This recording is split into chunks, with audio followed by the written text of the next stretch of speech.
Bonjour à toutes et à tous, je suis très contente de vous retrouver pour ce dernier épisode de Loin mis ensemble de la deuxième saison. Je prépare activement la troisième qui débutera la dernière semaine d'août avec une autrice, une femme formidable que vous adorez. C'est déjà prêt, c'est déjà dans les tablettes. J'ai aussi la deuxième invitée de début septembre. Je vous en dirai plus courant août ou fin août. Donc voilà. Entre-temps, j'ai besoin de me poser. Alors, Katia Boukchich, on devait avoir un live ensemble à 10h30, n'est pas là. Enfin, je sais pas, je n'ai pas de nouvelles. Donc, c'est pas grave, on va quand même... Je n'ai pas tout préparé pour rien. Je vais vous présenter quand même ses ouvrages. Et puis, je vais improviser. Alors, Katia est là. Katia, je la vois, ça y est. Katia est là, ça y est. Ah, ça y est. Ah non, c'est cool. Donc, Katia est là. Alors, attendez. Avant qu'elle arrive, je vous la présente vite fait. Elle est autrice de 3 livres formidables que j'ai mieux présentés tout à l'heure au premier essai. Mais c'est pas grave. Alors, le premier, c'était L'éveil des sorcières. Tout ça aux éditions Le Duc Ezo. Enfin, Le Duc pratique celui-là, mais c'est chez Le Duc à chaque fois. Femme souveraine. Très bien. Je vous en dirai plus aussi. C'est le cahier à emporter cet été dans votre valise. Parce qu'il est top, pratique. Et il reprend beaucoup de thèmes abordés dans L'éveil des sorcières. Et dans le petit dernier, qui est génial, créer une alliance avec vos animaux totems. Regardez cette jolie illustration. Allez, j'accueille Katia.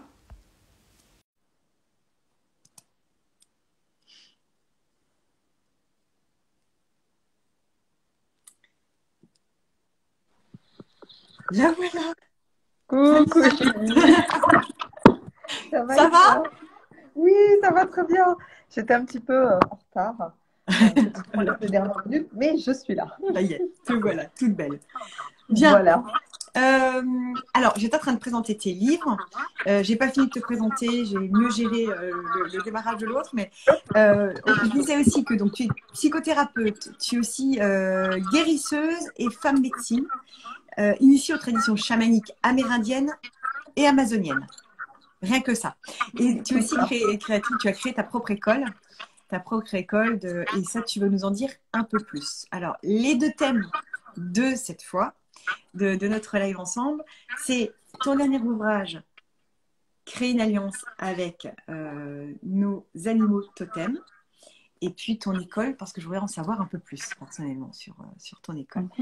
Alors, pour démarrer, j'ai adoré la lecture de cet ouvrage. Il est extrêmement complet et bien fourni, parce que c'est pas toujours évident, je trouve. Les livres sur les animaux totems, c'est souvent superflu, pas très clair. Enfin, c'est pas. Voilà. Là, j'ai eu enfin des réponses à pas mal de questions que j'avais. Donc, je t'en remercie. Il est beau, il est bien écrit. Enfin, bref. Vraiment une merveille que je recommande à tout le monde, évidemment. Est-ce que tu peux nous en dire plus sur les animaux totems? Comment s'est produit pour toi la première rencontre avec ton animal totem ou tes animaux totems? Parce qu'on peut en avoir plusieurs. Oui. Alors d'abord, bonjour tout le monde, bonjour à toutes les personnes qui sont présentes là tout de suite maintenant, et puis toutes celles qui vont nous rejoindre, parce que finalement on crée comme ça des égrégores, hein, des rencontres virtuelles qui font que même les personnes qui nous suivent après, a posteriori, entrent en contact avec notre énergie et puis qui l'on est. Donc je suis vraiment ravie de pouvoir diffuser ce message, et merci surtout à toi Julie pour ton invitation. Voilà, c'est un bonheur pour moi de partager mes enseignements. Alors, tu as présenté mes 3 livres, donc le dernier en date qui concerne les animaux totems. Alors les animaux totems, c'est toute une histoire parce que c'est vrai que ça peut venir d'abord nous rencontrer par les rêves. Et disons que j'ai eu plusieurs rêves, en effet, enfant, adolescente, avec des animaux sans savoir nécessairement que c'était mon animal totem. Mais celui qui s'est présenté à moi, je vais dire en premier, ça va être le cheval. Le cheval parce que j'avais fait une colonie de vacances en fait quand j'étais enfant et on avait, ça s'appelait Méron, on allait voilà, on allait aussi faire de l'équitation et puis j'ai eu toute une aventure avec un cheval duquel je suis tombée, puis après je suis remontée dessus et je commençais à sentir qu'il y avait quelque chose de très naturel en fait dans mon trot et dans mon mouvement. et que je pouvais vraiment faire corps en fait avec cet animal. Et le cheval, c'est vrai que c'est un animal qui parle vraiment de grandes épopées, de liberté, de chevaucher, de découverte. Et moi, et je suis encore une très très grande voyageuse, hein. J'ai fait un tour du monde et je continue de voyager très très régulièrement. J'aime beaucoup cette notion d'aventure, d'exploration. Et puis c'est vrai que la liberté, c'est une de mes valeurs les plus fondamentales. C'est quelque chose qui est très très enraciné en moi grâce au cheval, mais aussi grâce à mes racines. Il faut savoir que je suis berbère, en fait, kabyle, et que le mot amazir veut dire aussi, pour les berbères, homme libre. Et puis en plus, ben, j'ai choisi aussi la France comme pays d'incarnation, et aussi la première valeur de la France, ben, c'est liberté. Donc voilà, tout ça, on va dire, ça forme aussi un puzzle qui nous rappelle qui l'on est dans notre identité. Alors ensuite, j'ai eu des rencontres aussi avec mon animal totem de la magie, qui est la chouette, et puis mon animal ésotérique et spirituel. La première fois, alors il y a eu une fois où s'est passé quelque chose de très très bizarre. C'était à Paris, j'avais un cercle de femmes et là une chouette. On a entendu une chouette au plein centre de Paris dans le Vincent de Paris. 5e. Ouais, ouais, non, c'était vraiment, mais tout le monde était scotché et je sais que la chouette est un animal qui m'accompagne. Et puis elle est venue vraiment très très fortement aussi à moi lors d'un de mes voyages où je l'ai vue en plein jour sur une branche et ensuite la nuit même. J'ai testé des rituels de magie avec des plantes et j'ai vraiment senti ma magie s'ouvrir en fait personnelle parce que j'avais appris ces rituels dans le chamanisme et là je l'ai vraiment refait pour moi. J'avais travaillé notamment avec les fleurs de frangipanier, tu sais, cet arbre Oui. qui nous rappelle le monoï aussi, mais moi j'avais fait tout un travail avec ces fleurs qui étaient vraiment fabuleuses et j'étais entrée en contact avec l'esprit de la fleur. Donc les animaux totems, ils peuvent nous venir de mille et une manières. Ce que j'avais envie de partager dans ce livre, je te remercie pour ton introduction, parce que c'est vrai que j'ai voulu qu'il soit... Alors c'est impossible d'être exhaustif pour un livre sur les animaux totems, parce qu'on s'imagine bien qu'on a et qu'on possède sur cette terre une abondance. Et donc c'est impossible d'être totalement exhaustif. Mais par contre, j'ai voulu donner une sorte de grande image, en fait, de dresser vraiment un tableau. Comment on pouvait appréhender les animaux totems et souvent, quand on les appréhende sous la forme des éléments, on comprend mieux notre identité. Les éléments, ça donne quand même une définition assez proche de l'identité que l'on a. Est-ce qu'on est plutôt eau? Est-ce qu'on est plutôt terre? Est-ce qu'on est plutôt feu? Est-ce qu'on est plutôt air? Ça, on le sent bien. Hein, les gens qui sont terre sont des gens assez routiniers, bien ancrés dans la matière, des gens solides, des gens qui sont denses. Les gens qui sont air sont des gens qui sont vraiment volatiles, qui aiment le mouvement, qui aiment la communication. Les gens qui sont feu sont des gens passionnés. Les gens qui sont hauts, on va les voir beaucoup plus dans de la douceur, aussi dans de la rêverie, hein, dans une qualité aussi peut-être beaucoup plus diffuse comme ça. Donc, ça nous permet aussi d'appréhender nos qualités, notre identité, de savoir quels sont nos points de force. Et ensuite, bah, les animaux totems, j'adore moi les animaux totems parce que on oublie qu'on est des animaux. C'est une très très grande sagesse de se souvenir qu'on est d'abord un animal et qu'en acceptant d'être un animal, on règle énormément de nos conflits. Donc nos conflits avec les autres, nos conflits personnels aussi, le fait de pouvoir prendre de la place, d'avoir de la place, le rapport à notre corps, à notre alimentation, le rapport à notre sexualité, à nos désirs. Quand véritablement on se positionne dans nos dimensions animales, il y a beaucoup, beaucoup de sujets qui vont nous. Hein. Voilà, tous les questionnements qu'on pourrait avoir et on ne sait pas où aller. L'animal, lui, vous voyez comment il évolue, il ne se pose pas de questions. Un animal, lui, il est complètement dans son instinct, dans l'action. Donc ça permet de déverrouiller plein de choses chez nous. Le rapport donc à notre instinct, à notre feeling, le rapport à l'alimentation, à notre désir, à la sexualité, à comment poser des limites aux autres, comment accepter qu'on ait aussi une bonne agressivité. On a aussi une bonne agressivité. Parfois, c'est très très important de ne pas laisser les autres nous marcher dessus, nous monter sur la tête et rentrer chez nous. Il faut bien qu'à un moment donné, on soit en capacité de mettre des barrières. Donc, quelqu'un qui nous ennuie, ou plus grossièrement qui nous emmerde, c'est exactement la même chose. À un moment donné, c'est savoir aussi être une tigresse, poser les limites. Et les animaux le font très naturellement. Est-ce que tu as déjà essayé d'ennuyer un chat? Je veux dire, le chat, il t'emmène tout doux. Tu sais, le chat qui est capable d'être tout dans cette douceur, comme ça, le matin, qui te fait. Et puis d'un coup, et puis il se barre, et puis il se met dans un coin fou à la peste. Et si tu continues, il se perche et il te retourne un peu pour faire comprendre. Voilà, t'as pas compris là. Non, pas tout de suite maintenant. Là, laisse-moi dormir, ou laisse-moi dans mon monde, ou laisse-moi faire ce que j'ai à faire. Donc il y a une véritable sagesse chez les animaux, et puis aussi des connaissances. En touchant notre animal totem, c'est ce que j'ai voulu expliquer aussi en les décrivant, c'est qu'on entre dans un champ de connaissances parce que les animaux totems sont des familles. ils apportent des qualités au monde. Hein, quand on regarde, moi par exemple, voilà, le chat, c'est un animal qui m'a énormément accompagné parce que quand on est guérisseur énergéticien, quand on travaille avec l'invisible, on a besoin parfois d'énergie, même souvent d'énergie de protection. Là, ça fait quelques mois, ça fait même 1 an que je n'ai plus de chat, mais j'ai quand même le chat du voisin qui vient très souvent. Mais j'ai remarqué une différence dans mon énergie, beaucoup plus de fatigue, beaucoup plus d'anxiété aussi, parce que le chat a naturellement cette capacité à venir alchimiser nos Mm. émotions.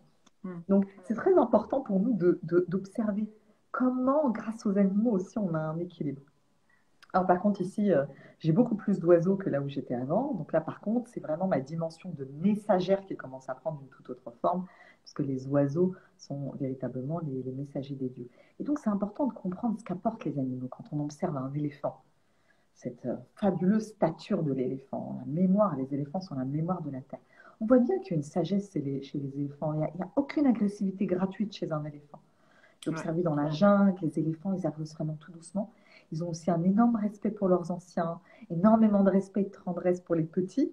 Hein, les éléphants ne laissent pas les anciens derrière eux. Donc ça nous montre aussi beaucoup de choses sur des qualités qu'apporte cet animal au monde, etc. Quand on regarde, voilà, la capacité de l'araignée à créer de son centre, à créer des toiles qui sont d'une perfection incroyable. Elle crée des tapisseries, etc., etc. On peut aller, et puis le dauphin qui fait ses bonds comme ça, qui est gracieux, qui est joyeux. Euh, voilà, tout ce qui peut en quelque sorte nous renseigner sur la beauté et la sagesse des animaux. Mm. Tu parlais tout à l'heure d'éléments, le feu, l'air, la terre. Est-ce que c'est forcément et nécessairement en lien avec notre signe du zodiaque ou pas du tout? Alors, les signes du zodiaque vont quand même bien nous renseigner déjà, parce que, alors pas le signe du zodiaque, mais si on fait un thème astral, parce que le Oui. signe du zodiaque, c'est beaucoup trop petit, mais vraiment, si on sait faire un thème astral, si on sait aller regarder notre planète, notre lune, nos, nos maisons, voilà, vraiment un thème natal complet, on va pouvoir déjà avoir quand même une vision de nos dynamiques, parce que l'astrologie est vraiment une science. Quand on comprend l'astrologie, on obtient des informations qui sont impressionnantes sur, en tout cas, l'identité avec laquelle on s'est incarné. Mais cela dit, on peut trouver aussi des choses qui viennent. En tout cas, pour moi, c'est très cohérent. Après, parfois, on va dire qu'un animal totem peut venir me compléter. Mais c'est important de savoir qu'on a aussi plusieurs animaux totems. C'est-à-dire qu'en réalité, on en a un qui est vraiment l'animal totem phare. Mais on a des animaux aussi qui viennent soutenir, qui sont souvent des animaux soit de passage, soit un animal qui va venir représenter une de nos qualités. Donc il n'est pas étonnant d'en avoir plusieurs. Moi, je sais que j'ai au moins la chouette et le cheval. Et puis une fois, quand j'ai demandé avant de dormir, j'ai vu aussi le chat. Moi, c'est vrai que les chats, par exemple, il y a un chat dans une pièce, on peut être 10, le chat vient tout de suite à moi. J'ai un rapport très particulier au chat, je les comprends très très bien. Mm. Les chats. Et donc, c'est important d'avoir évidemment cette ouverture parce que nous définir aussi, c'est quelque chose qui est très limitant au bout d'un moment. Donc, quand on observe plutôt tous les outils qu'on a à notre disposition pour nous définir, on va regarder les animaux totems, le thème astral, on va plutôt aller chercher des facettes de nous. Et comme ça, on évite de se limiter en disant, moi, je suis uniquement feu et très, très feu, ou je suis uniquement terre et très, très terre. On va plutôt aller regarder toutes les facettes comme une sorte de mosaïque et éviter de se cantonner et de se limiter à une case. Mm. Donc, ça veut dire que quand notre animal totem vient à nous, il est là pour nous révéler une facette. Après, avec l'astrologie, on va aller découvrir d'autres facettes de nous. Et tout ça, finalement, ça va nous permettre d'avoir un reflet dans un miroir de l'être que l'on est, qui est extrêmement complexe et riche. On ne peut pas nous définir comme ça avec un mot et 2 mots. Un élément de définition aujourd'hui, il est important maintenant, C'est sûr. pour que notre conscience elle puisse être fécondée par cet élément-là et nous permettre de révéler des choses. Mais demain, notre conscience pourra être définie par un autre mot, par une autre phrase, par un autre animal, par une autre couleur, ce qui va nous permettre comme ça, tout au long de notre vie, d'accéder à la mosaïque de notre identité. Mm. Quelles sont les différentes façons de rentrer en contact avec notre animal totem?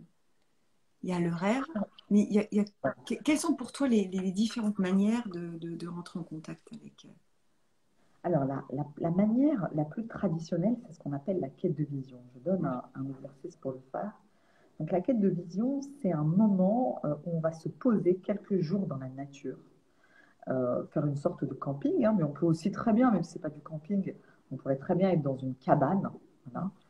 Et dans ce moment-là, on demande à notre âme, à notre conscience de nous guider et de nous manifester sous la forme d'une présence et d'un animal, l'animal totem qui nous caractérise. Alors, ou bien on est dans l'environnement qui permet sa manifestation et on va le rencontrer, ou bien on va le voir en rêve. Parce que si évidemment notre animal totem est l'ours, et qu'on va faire du camping dans un endroit où on va se poser dans un endroit où l'ours n'est pas son habitat naturel, il va être très difficile de le matérialiser dans la matière. Cela étant dit, la vie, elle est pleine de créativité et on va pouvoir parfois voir l'animal sous une forme métaphorique. On va le voir sur une affiche, même si on est en pleine ville. On peut le voir dans les bras d'un petit garçon qui va porter un eau. Je veux dire, en fait, la vie, elle a beaucoup de manières de nous donner des messages. Donc, on a la traditionnelle, qui est que la nature, et donc au contact de cette nature, de laisser l'animal venir à nous. Donc là, on va être visité à un moment donné. Donc, ce n'est pas un animal qui va juste croiser comme ça le ciel, non. Quelque chose qui va se poser face à nous, il va se passer quelque chose. On peut aussi rencontrer l'animal sous la forme de son cadavre. Alors, dans les quêtes de vision, ça c'est très très important parce que ça veut dire que l'animal totem, c'est lui-même sacrifié, en fait, mais dans le bon sens, en fait, c'était sa fin aussi de son expérience, de manière à ce qu'on puisse récupérer une partie, et la partie la plus symbolique de son animal, et la conserver comme son pouvoir, hein, comme l'incarnation de son pouvoir. Et ensuite, on peut le porter sur nous en forme de bijoux. Si c'est la peau, on peut la conserver. Et c'est vraiment la manière chamanique la plus ancienne et la plus parlante. Et d'ailleurs, c'est ce qu'on voit aussi quand on regarde les chamans. Elles ont toujours soit la peau, soit les dents, soit aussi un hochet avec les plumes de leurs oiseaux. Voilà, en fait, quelle que soit la manière dont on... Donc, pour toi, par exemple, là, ces derniers temps, tu parles d'animaux morts, tout de suite, j'arrête pas de voir sur les trottoirs, là, c'est au moins une fois tous les 2 jours, soit un pigeon, soit une tourterelle morte dans un caniveau. C'est très récurrent en ce moment. Pour toi, qu'est-ce que cela signifie? Non, déjà, les pigeons et la tourterelle, c'est très très différent comme symbole. Bah oui. Par contre, il faut savoir si ce n'est pas un phénomène local. C'est-à-dire que c'est un phénomène local qui fait qu'en ce moment, les animaux meurent à raison d'un empoisonnement ou là, d'un excès de chaleur. On t'entend plus, Katia. C'était mieux tout à l'heure. Je vais porter une tourterelle. Vas-y. Je t'entends plus. On t'entend plus. En fait, ça doit écraser le micro.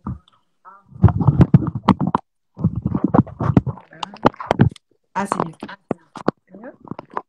Est-ce que là, Ouais. c'est bon? Parfait. Okay. Ce que je disais, c'est que si ce n'est pas lié à une canicule, à un empoisonnement ou à quelque chose qui est en ce moment dans ton lieu de vie et qui explique en fait tous ces cadavres, si ce n'est pas lié à ça, il faudra regarder plutôt, moi je dirais pas le pigeon, mais le symbole de la tourterelle, où là, voilà, il y a peut-être un message, est-ce qu'il n'y a pas quelque chose qui... Parce que s'il y en a de nombreuses, là ça parle d'un sacrifice plutôt. Une partie de toi, cette partie ailée de toi, cette partie ailée, légère, moi je dirais peut-être même amoureuse, quelque chose aussi dans le sentiment affectif voilà, qui est en ce moment. Voilà. Donc ça pourrait renvoyer à ça. Sinon, il faut vraiment d'abord se renseigner. Ce n'est pas quelque chose au niveau local, donc qui est totalement déconnecté en fait, de notre vision. Ce qui est intéressant aussi, c'est de demander si tes voisins le voient, des amis, des voisins, des gens qui sont proches. Là, du coup, tu pourrais t'apercevoir que ce message t'est vraiment destiné et que ce n'est pas local, ce n'est pas environnemental. En tout cas, bien sûr, les animaux, je dirais, le quotidien nous parle. Il ne faut pas avoir peur même des animaux morts qui vont nous dire qu'une partie de nous aujourd'hui a besoin de notre attention. Finalement, la mort, c'est simplement un symbole d'être endormi, de ne pas être éveillé. Donc, c'est une dimension de nous qui nous demande l'éveil, qui nous demande de la présence à nous-mêmes, qui nous demande de prendre soin de cette partie animale et donc de son symbole. Donc, moi, je dirais là, par exemple, pour cette dimension, une dimension amoureuse, mais par exemple, un chat décédé pourrait nous renvoyer aussi peut-être à notre liberté par rapport à notre foyer, à nos habitudes, hein, comme les chats qui régulièrement ont besoin de s'extraire aussi, d'aller d'indépendance. Voilà, on peut aller regarder, surtout quand en ce moment on a un questionnement. Ce qui est intéressant, si ça ne nous parle pas, ça ne nous parle pas. Ce qui est intéressant, c'est si en ce moment on a un questionnement, qu'on sent qu'on est bloqué quelque part et qu'on a la manifestation dans la matière et dans la nature d'une présence, qu'est-ce qu'elle nous montre de ce qui nous bloque, d'une qualité qui nous demande d'être libérés. Hmm. Oui, c'est comme la dernière fois, je descends les escaliers parce que je prends très souvent les escaliers et, euh, et je tombe sur un chat au premier étage. Enfin, il était coincé derrière une vitre. Je pense que c'est le chat du premier étage des gens, mais c'est la première fois. Et il avait un regard, je l'ai pris en photo, c'était incroyable. Il était surnaturel ce chat. Il était surnaturel, c'était incroyable. Et je lui parlais, je voudrais bien te libérer, mais je ne peux pas. La fenêtre était bloquée, enfin la fenêtre est condamnée. Je peux pas te sortir, je peux pas te laisser rentrer. J'étais complètement coincée. Et du coup, je me suis dit, bon, je vais faire ce que j'ai à faire. Quand je reviens, s'il est encore là, j'en parlerai au gardien. Il faudra casser la vitre, j'en sais rien, il faudra sauver ce chat. Et quand je suis revenue, ce chat avait disparu. Hmm. Ouais. Et je suis allée, il y a un truc. Après, il y a une présence qui est beau, c'est que tu as été marqué par cette présence. C'est Ce vraiment regard. la présence de l'animal qui te regarde, c'est-à-dire la conscience. Ce qui est intéressant dans l'animal, c'est d'observer aussi qu'il y a là, il y a une présence, une forme de conscience qui est différente de la nôtre et qui veut établir un contact avec toi. Mm. Et c'est ça qui est intéressant. Qu'est-ce qu'il te montre en fait à ce moment-là? Par sa présence, par son regard, voilà, quel est son message? Et ça, c'est un message que l'on perçoit de toute façon, qu'on le reçoit d'une certaine manière dans notre corps d'énergie, dans notre inconscient, et qui ensuite peut éventuellement trouver des éléments de clarification par les mots, voilà, ça peut venir plus tard, on se dit, ah tiens, son message était peut-être ça. Mm. Et il faut une grande confiance en soi finalement aussi pour entendre et accueillir ces messages-là des animaux totems. Parce que Une peut-être écoute, que je dirais. Moi, je ouais, une dirais écoute plutôt une écoute. particulière. Tu as raison. Moi, je Parce que dirais une écoute parce que la confiance, elle vient avec le temps. C'est-à-dire que c'est en écoutant et en prenant le temps de méditer, de faire le lien, parce que tu me demandais aussi comment est-ce qu'on peut rencontrer notre mm, animal. La méditation, c'est un outil très puissant aussi. Quand on apprend à méditer, vraiment à clarifier notre mental, on laisse les choses venir et émerger et voilà, sans interférer. Quand on apprend à vraiment faire le vide, et à un moment donné, on est fécondé par des images. On peut même voir une histoire et manifester la présence d'un animal en soi, et même après le sentir. Moi, ça m'est déjà arrivé par la méditation, hein, il n'y a pas si longtemps, d'entrer vraiment dans le corps de ce cheval mm, que j'ai sentiment d'incarner, hein, qui est pour moi un cheval qui est incarné, et vraiment de ressentir son corps, de ressentir son souffle, de ressentir son mouvement. Donc on peut aussi se laisser vraiment imprégner par cette vision, imprégner par cette méditation, entrer en contact avec l'animal. Ce travail, il n'est pas là pour partir en fait dans des voyages et des connexions spirituelles et pour dire qu'on a fait non. Ce qui est intéressant, c'est qu'est-ce que ça nous permet de récupérer comme force motrice, comme intuition, comme inspiration, comme élan. Qu'est-ce que ça nous permet de comprendre de qui l'on est, de nos besoins fondamentaux. mm. Donc ça vraiment, ça nous remet dans une dynamique, et si oui, laquelle? C'est ça surtout. Ça doit s'embrancher dans la matière. Surtout l'animal totem, c'est pas fait pour être quelque chose de perché. Un animal totem, c'est très concret, l'animal. C'est Mm. vraiment pour nous mettre dans du pragmatisme, notre créativité, notre énergie d'action, notre relation aux autres, notre relation à la mort, notre relation à nos amis, à nos proches, peut-être dans le lien affectif, dans l'expression de l'amour, ou alors dans le détachement, si c'est l'aigle. Qu'est-ce que ça veut nous dire? Qu'est-ce que ça veut nous suggérer comme voie d'évolution? Mm. Bon. Et parfois, on n'a pas tout, je trouve qu'on n'a pas toujours la réponse immédiatement. Enfin, moi, je t'en ai déjà parlé, Non, mais moi, c'est l'abeille. C'est l'abeille qui revient en permanence. Et là, en ce moment, tous les jours, j'ai une abeille qui rentre dans le salon et elle repart. Je suis en plein alors, Paris. Je veux dire, c'est l'abeille, quand même hallucinant que j'ai des abeilles qui viennent là, quoi. C'est... ouais. L'abeille, c'est très très intéressant, l'abeille, parce que l'abeille, elle vient montrer, par exemple, différentes choses. La première chose, c'est que les abeilles sont des grandes travailleuses. Elles sont acharnées au travail. Il faut savoir que les abeilles, elles sont dédiées, elles sont dévouées. Dans le monde des abeilles, on n'est pas dans le monde du lion, qui a vraiment l'ego, la souveraineté, la royauté. Non. L'abeille, c'est un mode de fonctionnement en communauté. Mm. Donc d'abord, ça vient suggérer plusieurs idées. L'idée d'un travail ardu, vraiment de se dévouer et de se dédier à la tâche, hein. L'abeille, c'est elle qui fait le miel, c'est-à-dire le nectar des dieux. Elle nous demande vraiment de nous mettre au service de la divinité, de notre dimension divine, hein, ce qu'on appelle Dieu, qu'on appelle la source, l'énergie de vie, quel que soit le nom qu'on lui donne. Et donc, c'est qu'il y a une œuvre en ce moment qui demande notre attention, notre concentration. Mais en même temps, l'abeille est donc un animal communautaire. Donc là, l'invitation, elle est aussi de se rapprocher d'êtres qui font la même chose que nous, ou des choses complémentaires pour co-créer avec eux. Il y a l'idée de trouver sa communauté, il y a l'idée d'œuvrer en groupe, il y a l'idée de mettre son ego de côté, vraiment de donner à la communauté, de partager pour la communauté. Vraiment, à un moment donné, il y a ce désir de transcendance dans l'être. Et l'abeille est très très forte pour ça. Ensuite, l'abeille, ben, elle butine. L'abeille, elle butine aussi les fleurs. Donc, il y a aussi, il y a vraiment aussi tout un rapport à la beauté. Il y a un rapport aussi à cette saveur de la vie, aussi une saveur des sentiments, de l'amour en fait, de faire partie de la création et d'œuvrer dans la création. Quelque chose de très simple et très naturel.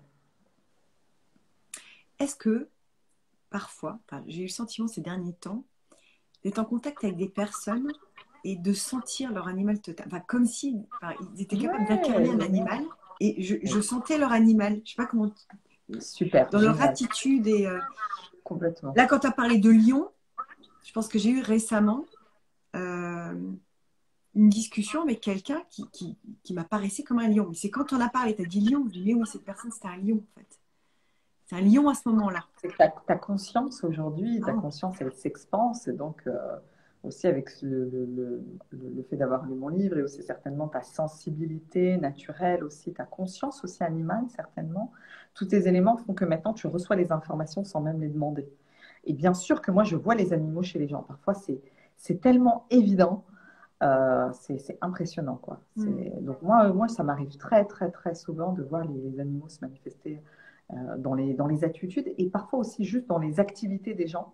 Les gens qui ont des activités comme ça particulières et je les vois faire.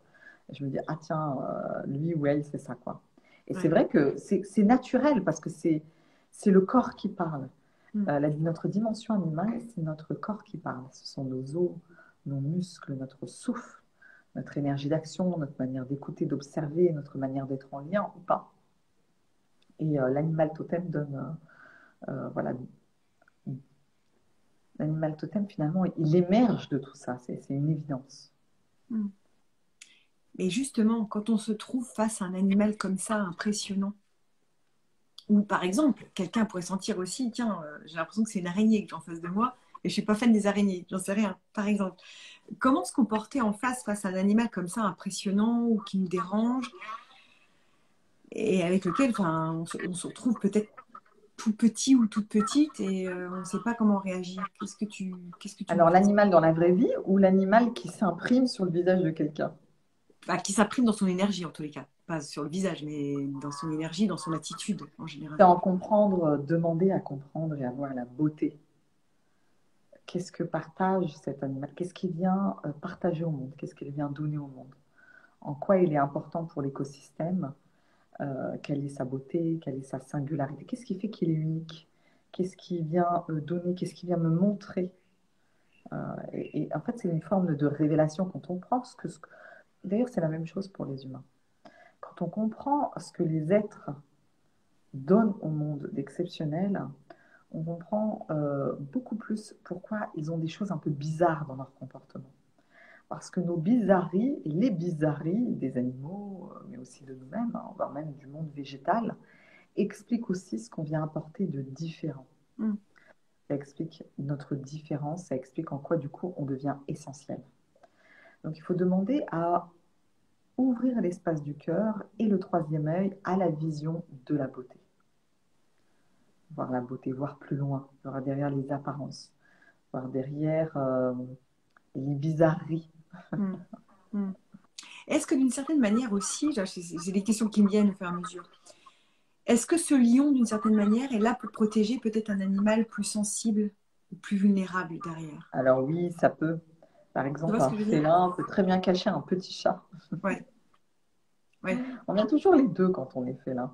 On a Mm. un côté, on peut être panthère et on peut être chaton aussi, hein. Mm. Donc oui, ça peut venir cacher un chaton, en fait, un être aussi très affectueux, qui a vraiment besoin aussi voilà, de se lever dans un coin, un peu feignant, hein, qui aime aussi beaucoup la sensualité, qui a besoin aussi beaucoup de repos.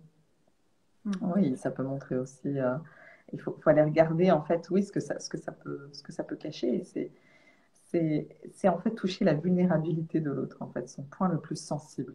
Il y a un animal totem qui va expliquer, qui va incarner notre vulnérabilité, comme pourrait être la souris, vraiment, cette dimension de nous qui se cache, par exemple. On pourrait, il y en a plusieurs comme ça, ou le moineau, j'ai envie de dire, voilà, c'est être comme ça très très fragile. Donc un animal totem peut aussi venir cacher notre sensibilité, notre vulnérabilité. Et d'ailleurs, par exemple, le tigre, ça peut être le cas d'une personne qui a un animal totem comme le tigre, peut-être qu'à l'intérieur, il y a aussi quelque chose d'extrêmement aussi précieux, voire même fragile, et qui vient mettre des barrières saines aussi et très puissantes pour préserver l'intégralité, l'intégrité de l'être. Tout à l'heure, j'ai conseillé une amie là, qui est en difficulté avec son mari, qui l'empêche un peu de vivre, qui est encore très moyenâgeux, on va dire que ça comme ça. Et je lui ai conseillé d'invoquer le tigre pour se protéger. Est-ce que c'était judicieux de ma Le part? tigre, c'est très bien pour se protéger, et je dirais pour elle, peut-être l'aigle. L'aigle, le Oui. cheval, pour à un moment donné, qu'elle prenne le large, en fait. Donc l'aigle, le cheval, c'est très très important. L'aigle va lui permettre d'avoir du détachement par rapport peut-être à un marasme émotionnel qu'il doit générer dans son attitude. Et puis le cheval va lui permettre à un moment donné d'oser prendre son plus beau destrier par un billet de train ou un billet d'avion et de prendre le large. Se barrer loin. Oh, je le souhaite de tout mon Voilà. cœur. Dans ces cas-là, c'est quoi? C'est sentir l'énergie de l'aigle. Je ne sais pas, imaginez qu'on a l'aigle sur l'épaule droite et le cheval sur notre gauche et se laisser guider par ces deux animaux, c'est quoi? Alors, tu te souviens, dans le livre, je donne aussi pour chaque animal totem un mantra. C'est vrai. Donc, on peut l'invoquer par le livre avec le mantra, ce qui permet d'appeler l'esprit de l'animal. On peut le faire avec une méditation, on peut le faire avec une prière, une invocation. Le plus important, c'est de sentir dans notre corps qu'il y a une sorte de déclic. On perçoit une présence, on perçoit. Et quand ça s'est fait, on peut aussi le faire avant de dormir pour créer cette alliance avec cet animal totem durant le sommeil. C'est beaucoup plus simple parfois pour les êtres qui sont plus rationnels et qui ont plus de difficultés de connecter. De le faire avant de dormir, c'est plus simple parce qu'en fait, lui, l'inconscient, il a mis sa faire naturellement. Donc, une fois qu'on a mis l'intention, on dort. Et ensuite, au travers de la nuit, il se passe ce qui doit se passer. C'est bon. Souvent, pour les êtres qui ne sont pas naturellement connectés, c'est plus facile. Mais sinon, par la méditation, en appelant grâce aussi au livre avec le mantra, jusqu'à vraiment percevoir très fort. On peut aussi faire les mantras avant de dormir, jusqu'à percevoir vraiment que dans notre corps, il y a un déclic, une connexion qui se fait. Et là, on demande à l'esprit de l'animal qui se présente s'il peut nous aider, s'il est possible de nous allier à lui, qu'on a le désir de retrouver des qualités qui sont enfouies en nous, que peut-être que l'on a perdues ou que l'on n'a pas, ou peu. Et comment est-ce qu'il pourrait nous inspirer sa liberté, sa créativité, voilà, sa poésie, voilà, ça dépend de l'animal qu'on choisit. Donc, de toute façon, dans le livre aussi sur les animaux totems, grâce au mantra et aussi à la description de l'animal, je mets quelles sont les qualités, comment est-ce qu'on peut, pourquoi est-ce qu'on l'invoquerait en fait, qu'est-ce qu'il touche comme sphère et dimension de notre vie. Donc pour chaque animal, ça permet de savoir si je l'appelle lui, c'est pourquoi. Comme par exemple la vache pour l'abondance, si à un moment donné je me sens un peu limitée financièrement, j'ai l'impression de manquer de ressources, on va appeler la vache. Donc là c'est pareil. Si j'ai besoin de bâtir une œuvre de longue haleine, j'ai besoin de patience, je vais appeler la tortue. Si j'ai besoin de magie dans ma vie, je vais pouvoir invoquer la licorne ou le cerf. Je donne comme ça des éléments aussi de compréhension pour que voilà, chaque animal, pour le lecteur, soit vraiment une source aussi, soit voilà, une source de ressources quelque part, une source de ressources.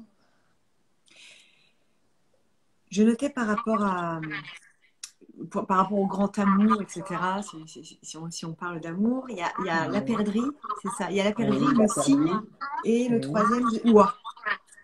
L'oie, Et oui, on a la perdrix, le cygne, l'oie, ça c'est des animaux qui, en fait, il faut regarder les animaux qui fonctionnent en binôme.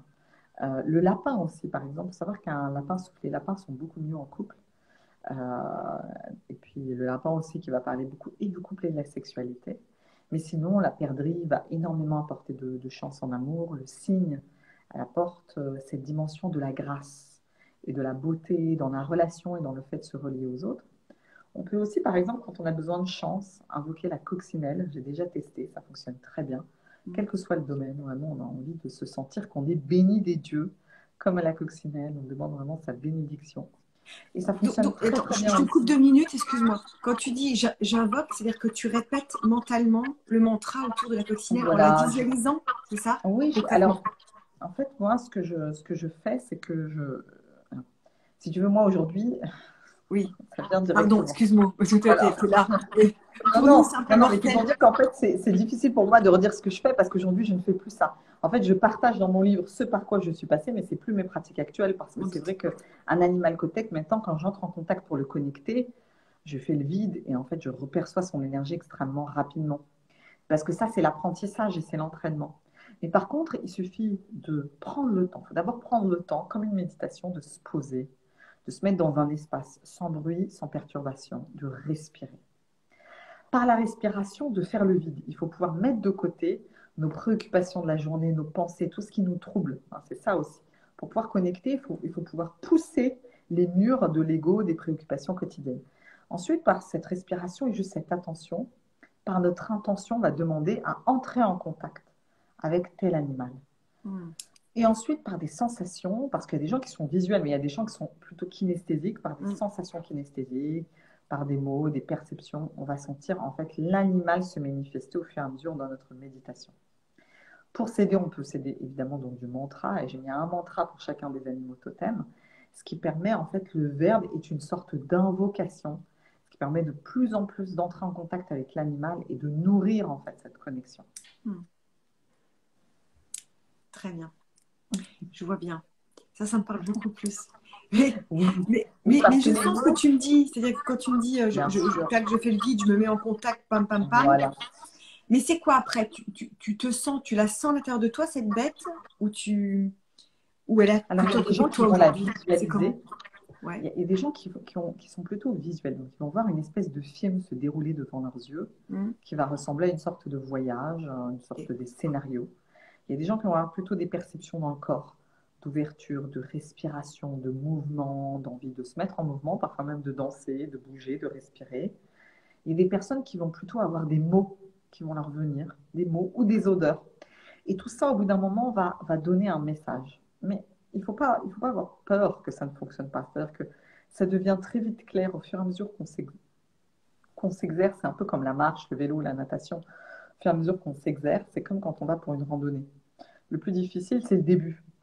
Et puis après, au bout d'un certain temps, on a ça dans les jambes, mais même après, ça devient même difficile de s'arrêter. C'est la même Hmm. chose. C'est comme avoir une sorte de rythme de croisière à force de réaliser ces connexions avec les animaux totems et avec d'autres choses aussi. Mais les animaux totems, puisque c'est notre sujet, ça peut être aussi avec les pierres, avec le végétal. Et donc, on muscle notre capacité à connecter et après, les messages sont reçus avec fluidité. Ouais. C'est l'entraînement, comme d'habitude. C'est comme C'est pour tout. l'entraînement, oui. Et pour tout, voilà. En ce moment, le grand sujet très à la mode, c'est les femmes jumelles. Je ne sais pas si tu travailles avec ça, mais bon, voilà, en gros, Il y a très qui a un longtemps. parcours pas simple a priori. Il y en a de plus en plus, on en parle de plus en plus. Néanmoins, c'est pas toujours. C'est un parcours pas facile. C'est un parcours amoureux spécial. Quoi faire pour mettre de la distance, de la hauteur? Alors tout de suite, j'ai l'aigle qui me vient, mais qu'est-ce qu'on peut faire aussi pour se protéger et pouvoir avancer, voire même essayer d'oublier cette personne?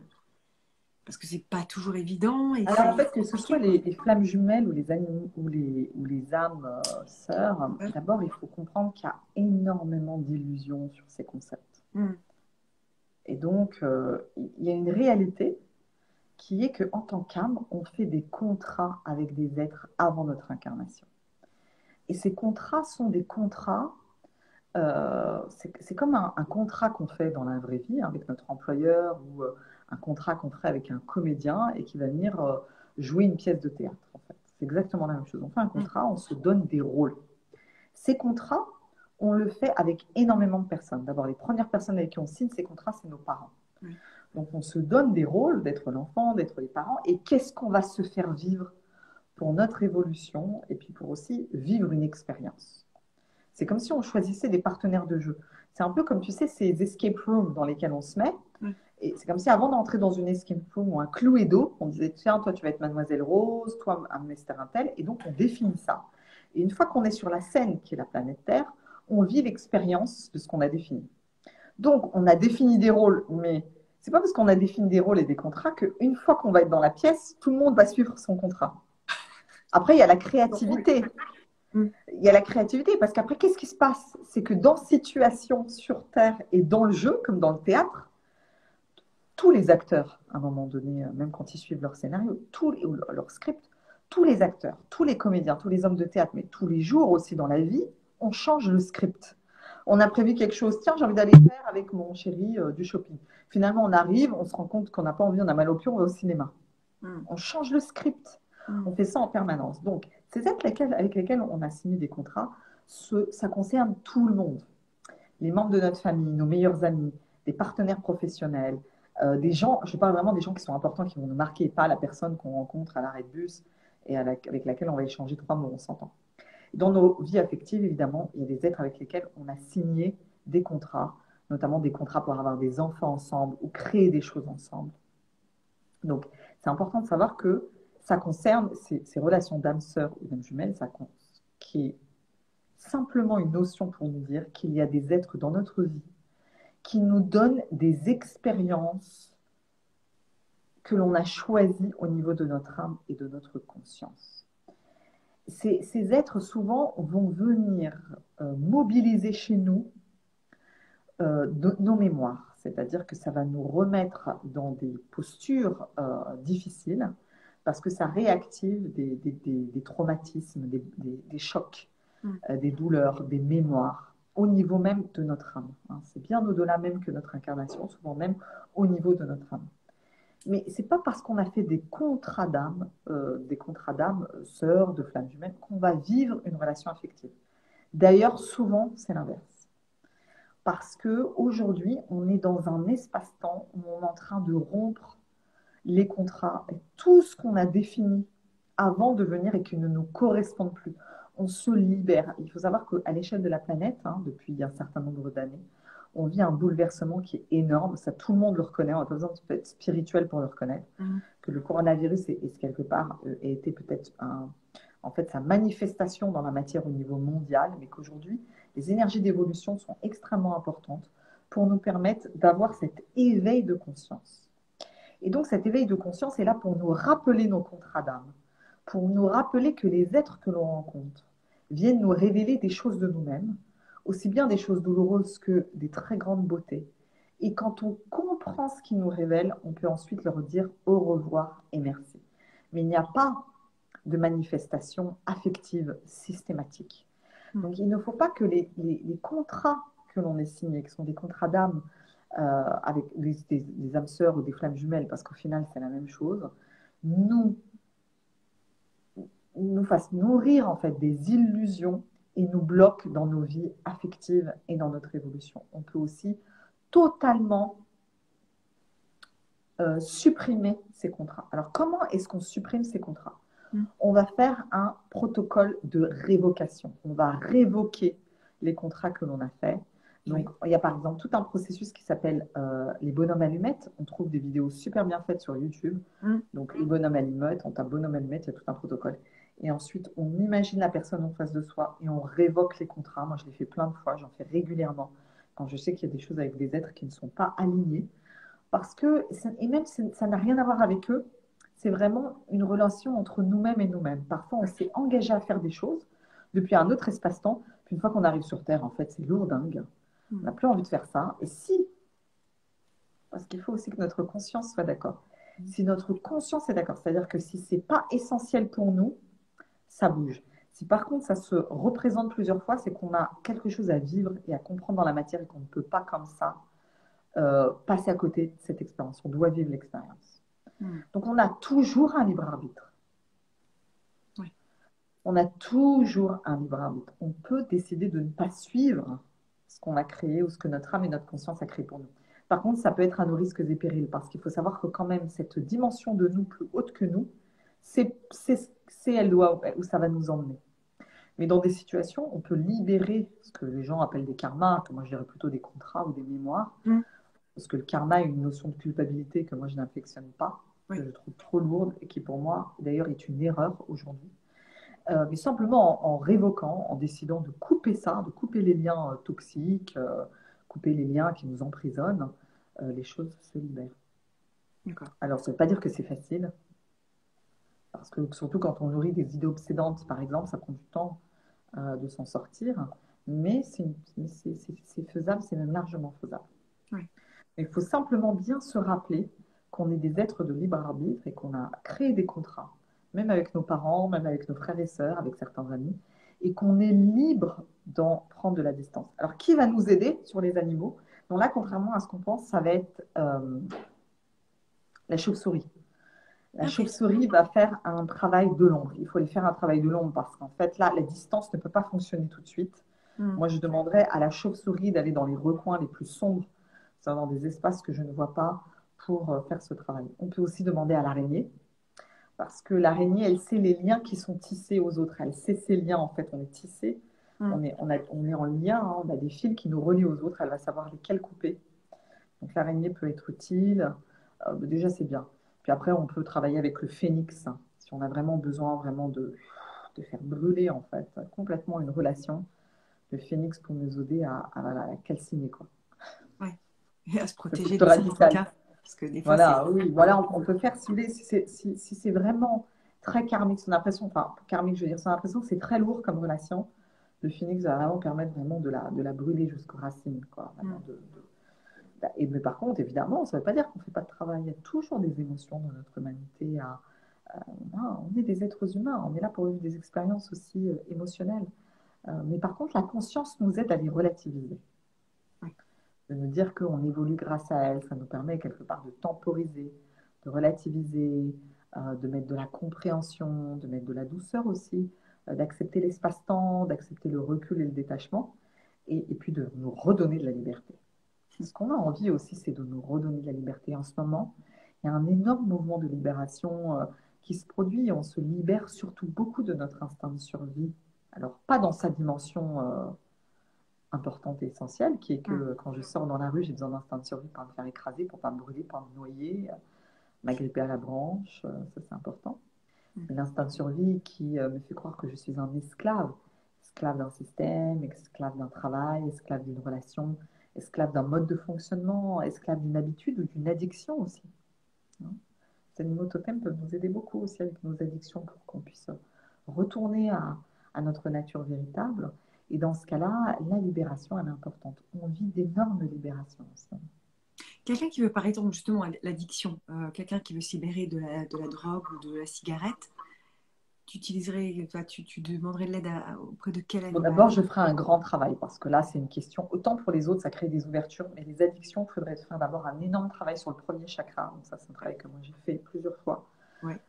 pour des êtres. Donc, il faut faire un énorme travail. L'addiction, je ne le traiterai pas avec autant de facilité parce qu'en fait, une addiction, elle a différentes couches dans notre être qu'il faut en fait démanteler. Euh, je la mettrai à part parce que si tu veux, c'est un sujet qui a. Je voudrais pas vendre de la poudre par l'important, on va connecter Mm. un animal totem. Non. Là, il y a un vrai travail psycho-émotionnel à faire. Mm. Alors que créer des ouvertures au niveau affectif, etc., parfois sur des émotions, là, ça peut le faire. Mm. Mais là, on parle de quelque chose qui est lourd, qui est ancré, qui est structurel. Ouais. Donc, il y a besoin d'un travail sur plusieurs plans énergétiques et émotionnels. Mm. Ça se fait. Ça prend un peu de temps, mais ça se fait. Justement, tout ça, on l'apprend dans tes formations, grâce à ton école. Alors oui, tu parlais de mon école. Ouais, et c'est Alors quoi? oui, On a même pas 5 minutes. Il nous reste 4 minutes top chrono. Donc, je ne sais pas comment on va faire pour alors résumer ça en 4 minutes. voilà, en 4 minutes, top chrono, justement, on parlait par exemple des addictions, des choses qui sont plus lourdes dans notre vécu. Et là, on peut rembrancher en effet avec la formation sur les chakras. Bon, la formation, donc mon école, elle a visé à quelque part modéliser, c'est-à-dire que j'ai voulu à un moment donné me libérer de toutes les connaissances que j'avais engrangées pendant plusieurs années grâce à mes consultations, à mes voyages, à mes initiations chamaniques, aussi mes voyages initiatiques au cours desquels j'ai connecté à plein de choses. Et j'ai voulu quelque part faire cette transmission pour que des êtres, même qui ne puissent pas venir à moi physiquement, puissent accéder grâce à mon école à ces transmissions. Donc, j'ai eu plein de formations, mais la première et la plus importante, c'est celle des chakras. C'est vraiment un incontournable. On pourra, si tu veux, faire un jour une vidéo aussi sur les chakras. C'est très intéressant. Ah ouais, très intéressant, carrément. Les chakras, pour en parler vraiment en une phrase, c'est le point de jonction entre notre physique, notre corps et l'énergie. Donc, grâce aux chakras, on peut comprendre ce qu'est l'énergie et l'invisible. Et chacun de nos chakras contient des énergies d'évolution au niveau émotionnel, au niveau initiatique, au niveau spirituel. Donc les chakras, c'est une porte d'entrée de toutes nos énergies de croissance, de notre fonctionnement aussi physique, cellulaire, émotionnel, énergétique et spirituel. C'est extraordinaire, les chakras, c'est vraiment une base. Si on veut commencer par comprendre ce qu'est l'invisible, la spiritualité, et puis nous-mêmes, parce qu'en fait, évidemment, on ne fait pas tout ça pour aller connecter à Neptune. Hein. En réalité, ce qui nous intéresse, il faut toujours se ramener les choses à soi, c'est concret. Et comment je peux avancer dans ma vie compte tenu de mes blocages, de mes difficultés, de mes croyances limitantes. Et donc, la formation chakra, elle est extrêmement complète. On part du chakra de la base jusqu'au chakra de la tête. Et quelque part, on déconstruit notre ancienne maison et on reconstruit notre maison. Ça, c'est vraiment les chakras. Ensuite, j'ai tout un travail sur la lune, sur les rêves. Voilà. Tu as des formations sur les rêves, sur le féminin sacré, non, d'une façon générale. Les prophétesses. Ouais, les prophétesses, aussi le cercle de prophétesses, donc il y a vraiment tout un travail sur l'intuition, la vision, la canalisation, sur toutes les capacités médiumniques. Et j'ai plusieurs formations aussi qui vont être, une formation notamment qui va être lancée cette année. Mais cette école, elle est la porte d'entrée quelque part de mon monde et de mon univers. Mais maintenant, j'ai aussi des retraites que j'organise parce que je viens de créer mon temple ici. Donc j'ai créé aussi dans mon espace de vie en fait un temple, un espace de transmission qui est vraiment un espace de très très grande beauté en fait au niveau énergétique. J'ai réalisé là, au mois de juin ma première retraite, la retraite des guérisseuses, mais j'en ai d'autres cette année. Il suffit de me contacter. J'en ai une aussi pour les personnes qui ne pourraient pas venir jusqu'ici à Essaouira au Maroc au mois de juillet. Oh, je devrais venir. Voilà, ouais. Bah, ça va être génialissime. Du 17 au 24 juillet dans une demeure vraiment sublime. Donc, on peut me contacter. C'est aussi tout un travail sur l'intuition et la connexion. Et j'ai 2 autres retraites aussi qui vont avoir lieu cette année. Une notamment en Angleterre aussi, les 4 premiers jours du mois de septembre. Voilà, donc il faut me contacter. Le plus important, c'est que quelque part, tout ce que je partage est pour moi une manière de toucher les acteurs, les éveilleurs de conscience, les guérisseurs, les prêtresses du nouveau monde. Et que comme j'ai fait ce cheminement, bah, j'ai à cœur de leur donner le flambeau, de transmettre, de leur permettre le passage dans cette nouvelle ère que nous connaissons. Et aussi d'apprendre à assumer cette bizarrerie qui est la nôtre. Oui, mais tellement riche. C'est tellement riche, mais ça reste une bizarrerie. Hein. Le mot sorcière, il faut savoir que d'avoir mis le mot sorcière sur mon premier livre, ça a été pour moi une épreuve. Et ça l'est encore. C'est très, très important de comprendre que, voilà, on est avec des bizarreries, qu'on est bizarre. En fait, on est tous uniques. Donc, fondamentalement, si on nous avait laissé être nous-mêmes depuis l'enfance, mais on serait chacun des êtres extrêmement différents. Et c'est ça qu'on a aujourd'hui, en fait, le message vraiment des êtres de lumière et des êtres qui nous accompagnent depuis l'invisible. Vraiment, en tout cas, le message aussi simplement, même dans notre humanité, des êtres qui sont des guides et de nous rappeler qui nous sommes et de l'assumer. Donc, je conseille à tout le monde de se rendre sur le site de katiabouchiche.com pour en savoir plus sur tes formations. Ça touche tout le monde, hein, les gens qui n'ont jamais fait les thérapeutes, tout le monde. Oui, tout le monde, même des gens qui n'ont rien, qui connaissent rien au domaine, qui font ma formation chakra, parce qu'en fait, comme j'ai une formation de psy, donc j'explique les choses avec beaucoup de simplicité. Je suis obligée de couper, Katia. Mais on se retrouve à la rentrée, on se retrouve en septembre, peut-être. On va trouver un autre créneau pour les chakras. Si tu es OK pour toi. Sinon, en attendant, pour reprendre un petit peu notre discussion du jour, créer une alliance avec vos animaux totems aux éditions Le Duc Ezo. Je recommande absolument. Merci, Katia. Merci beaucoup avec toi. Merci. C'est vraiment une joie toujours d'être en contact avec toi. Merci pour ta lumière aussi, pour tes questions. Merci de ton intérêt sincère. Vraiment, oui. Je t'embrasse fort. À bientôt. Oui. Au revoir tout le monde. Et prochain live, on se retrouve fin août. Je fais une petite pause. À très bientôt. Bye bye. Je t'embrasse, Katia. À très bientôt. Au revoir. Au revoir tout le monde. Bonne journée, bonne semaine. Ciao.